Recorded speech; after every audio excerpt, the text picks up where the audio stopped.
Okay, people, welcome back to another Tales from the Tubs. Or Tub Tales, Tubby Tales, Teletubbies. Nope, can't do that. The premise of this is I'm going through old tubs that have been hiding in the back of my closet for a while now. But since I have new space for everything, limited space obviously, I need to go through the tubs, sort them out, see what I can use, maybe get rid of something finally after all these years. I don't know if I can let go. But in the process of doing that, I go through each figure thinking, oh, look at that. Ah, I remember that. Oh, I was there. Like X23.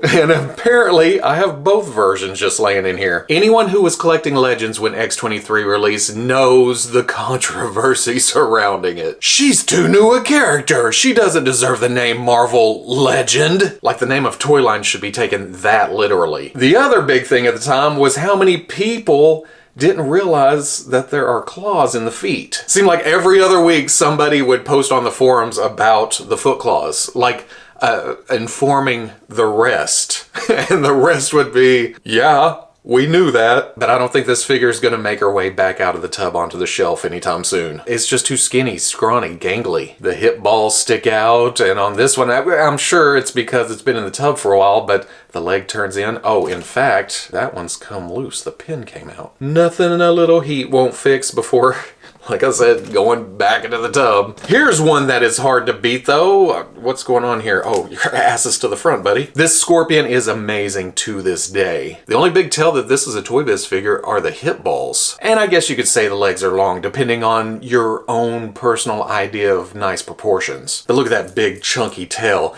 You come swiping across like this, you're taking people's heads off, or limbs, or something. All the intricate little detail, the studs running along the lines of the costume, and actually now that I say costume, it's more like an armor, maybe. Another big Toy Biz tell are articulated fingers. It wasn't great at holding accessories, and then the ones that were meant to be grips folded shut to become semi-fists, but not really, because they're still grab hands. Posable's okay, but they don't hold up. How's that? They don't last. It's the same thing with the articulated toes. Over time, they'd loosen up, and stability issues. The only articulated toes I want these days are spider type characters, or maybe really agile guys and girls that do crouches and climbing and whatever. I did recently pull out this blob to compare to the new one, and while I like this, the new one takes the cake.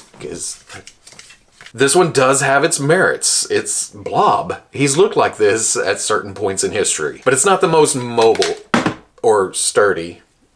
This was meant to be put together, posed as well as it could, and then just stood on the shelf because you had to turn the legs into a certain position to make it go forward and back. It's just swivel up at the head. Like I said, it's okay. It's a nice placeholder, but it's staying in the tub. This Beta Ray Bill may be a contender though. Just look at that head. It is magnificent. Toy Busy though. The hips, the shoulders, they stick out from the body and it makes it kind of disjointed. You cannot beat that baby blue design on the chest piece and then the gold bronzy patina boots and belt buckle. Don't forget about those darker blue upper thigh pads. And remember how soft some capes can get? Rubbery and pliable and bleh. It does stick out a bit. And I don't remember what the hole's for.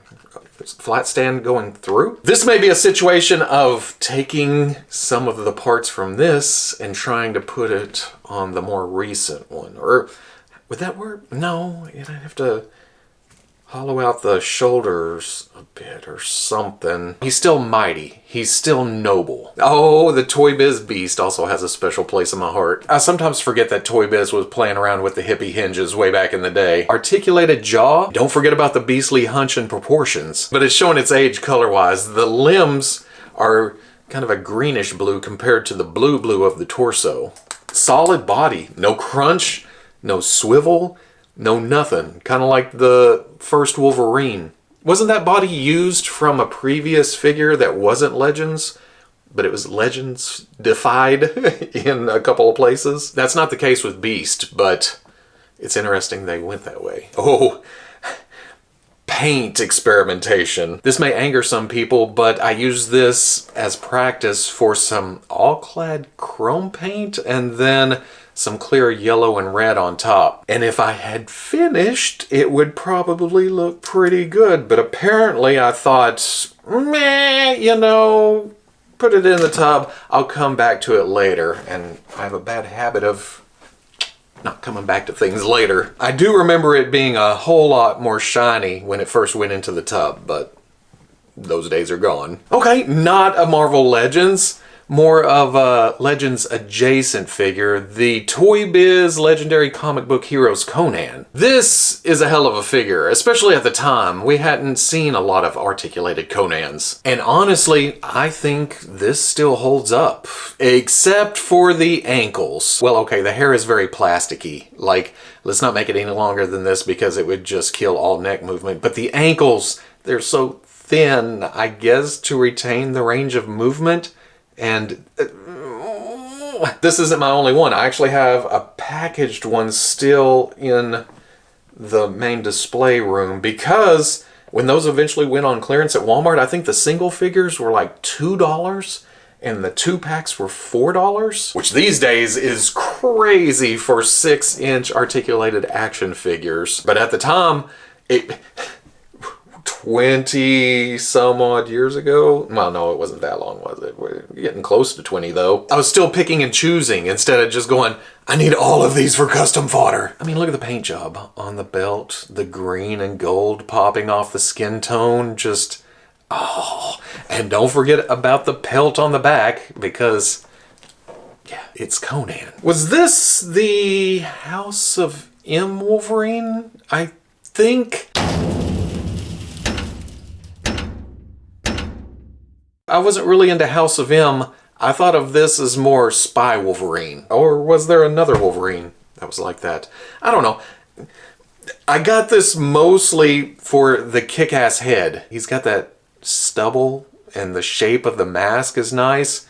And I'm cool with the blues and the blacks and the yellows. It's just, again, you'll hear me harp on this many a video as we go through the tubs, but the Toy Biz proportions. Look how high that crotch is. The claws haven't fared very well either, being in the tub this long. The holsters are separate pieces.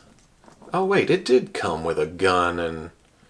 well, no, that's just a pouch on the other side. This is another one I'd like to see with, you know, the Hasbro Wolverine body, just because. Of course, give me all the Wolverines on the Hasbro Wolverine body. There are 2 Juggernauts in here. The movie Juggernaut, and then there's this classics kind of alternate dimension version of Juggernaut. This one is okay, I guess. It's neat to have an action figure of Bullet Tooth. Other than that...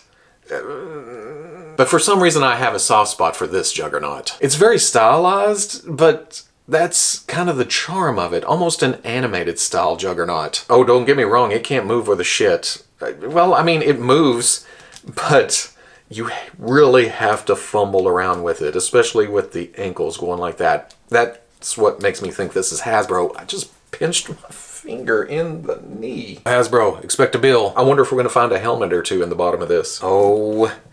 there's also this Mr. Sinister, and just look at that blue shining out at you. That rubberiness of the cape thing, whatever the hell he wore on his back with the big old high disco collar. And this is a case of the odd proportions working in the figure's favor. It just makes it even more Mr. Sinister-y. And I always had a couple of customs in mind when it came to this figure. One, Captain Britain, simply because of these high boots coming above the knee. And that's the only reason, because that thinness does not match Braddock at all. And then at some point, I think I wanted to make a thinner Colossus. And I don't know why. Because thinking back now, hell no, that wouldn't work. But at the time, I thought, oh, there's bands on here. Because there was a lot less custom fodder back then. A lot less companies producing action figures in this scale and style. So you were limited. You had to come up with ideas where you could. Especially if you're not a sculptor. And I ain't a sculptor. Let's do one more, see what happens here. Let's do a Hasbro figure that is...